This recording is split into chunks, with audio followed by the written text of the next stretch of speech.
So this one here, it had one term, and then it also had one term. Our numerator had one term.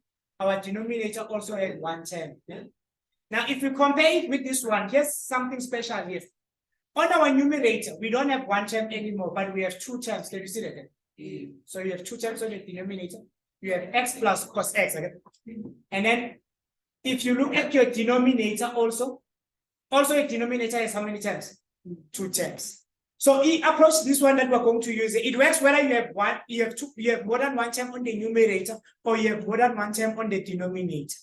Like as before, we're going to split our left-hand side and our right-hand side. And then we start with our right-hand side. What do we have as our right-hand side? We have the cos of x. Is there anything that you can do to cos x here? There's nothing that you can do. So let's jump to our right and our left-hand side. On our left-hand side, here's what we're going to do, guys.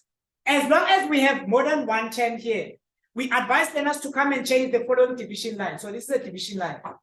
But this is not the only division line that we have. So our first step will be to write this thing as a division line that we have used in earlier grades, which is this one. So I want to differentiate my numerator and my denominator, such that I can see what this one is the numerator, this one is the denominator. The reason why I'm doing that is because my numerator is going to have its own denominator and its own numerator.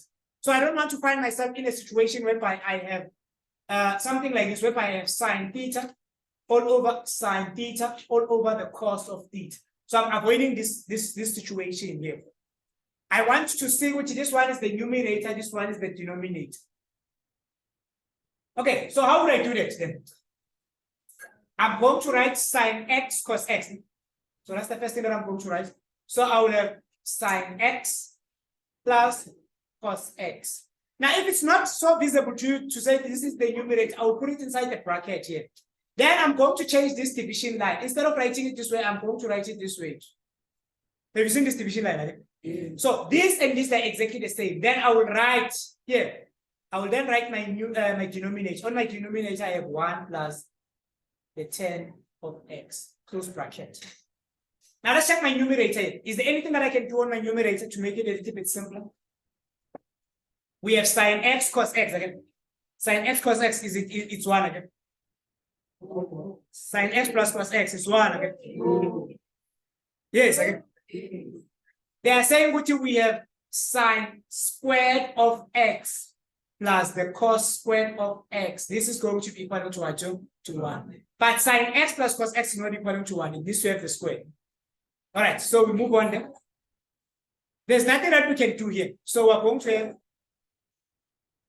sine x plus cos x divided by, let's go to our denominator. On our denominator, is there anything that I can do then? I can change the 10 again. So if I change my 10, it's going to be given as 1 plus. Now, this here, I'm going to change it such that it's going to have a denominator and a numerator. Okay.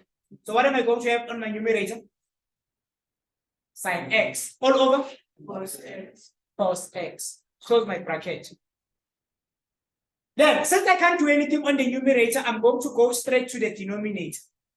On my denominator, write this exactly the way it is: sine x plus cos x. Then there's a division. And then from here, I'm going to add whatever is inside the bracket. Now we know how to add fractions again. So if they didn't write anything here, it means there's a what? It means which there's a 1 here.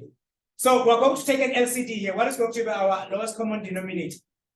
Cos x. So we take cos x as a denominator, as a lowest common denominator. And then from here it says 1 multiplied by cos x. What is 1 multiplied by cos x? So we get cos x here. Plus 1 multiplied by sine x. Sine x. Is there anything else that I can do here? Apart from forging it.